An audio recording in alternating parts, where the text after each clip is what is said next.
Good morning children. ఈరోజు మనం time and డిస్టెన్స్కి సంబంధించి మరో మంచి లెక్కను చేద్దాం. ఓకేనా? రెడీనా?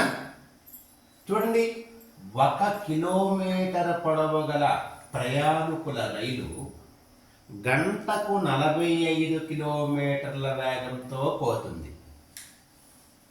అది 2 కిలోమీటర్ల పొడవు గల సొరంగం దాటడానికి ఎంత సమయం పడుతుంది?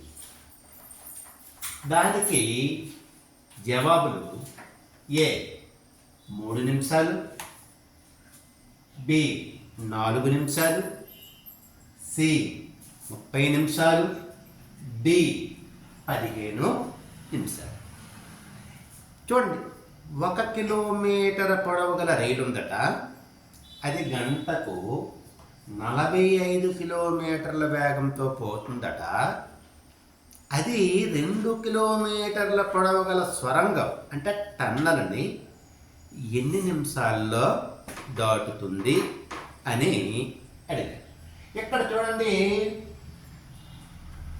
దూరం 1 కిలోమీటరు 45 కిలోమీటర్ల ప్రయాణం చేయడానికి 1 గంట పడుతుంది. అంతేనమ్మా? 45 కిలోమీటర్ల దూరం ప్రయాణం చేయడానికి 1 గంట పడుతుంది. అయితే 1 కిలోమీటర్ పొడవు గల రైలు 2 కిలోమీటర్ల పొడవు గల సొరంగాన్ని దాటడానికి ఎంత సమయం పడుతుందని అని అన్నాడు. ఇప్పుడు మనం ఇక్కడ చూడండి, ఇక్కడ ఇది 1 కిలోమీటర్ పొడవు గల రైలు, ఇది 2 కిలోమీటర్ల పొడవు గల సొరంగం అంటే టన్నల్. ఇప్పుడు ఏమవ్వాలి? ఈ రైలు యొక్క వెనుక భాగం ఉంది కదమ్మా, ఈ రైలు యొక్క వెనుక భాగం ఎక్కడికి రావాలి? ఎక్కడికి రావాలి. అంటే దాని అర్థం ఏంటంటే, రైలు తన పొడవును మరియు సొరంగం పొడవును కూడా దాటాలన్నమాట. అంటే తన పొడవు 1 కిలోమీటరు మరియు సొరంగం పొడవు 2 కిలోమీటర్లు. మొత్తంగా ఎన్ని కిలోమీటర్లు దాటాలి? 3 కిలోమీటర్లు.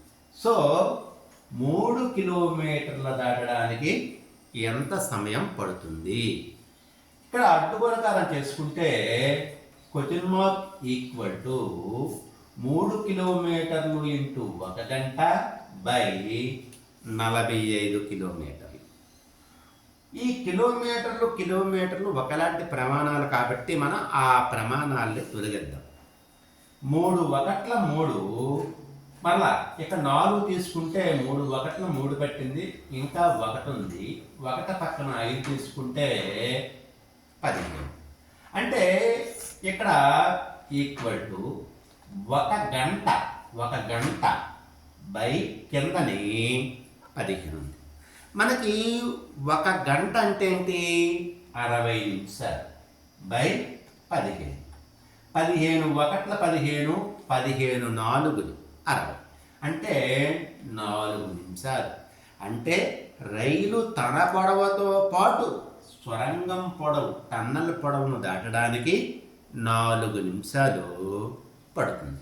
ఓకేనమ్మా? Thank you.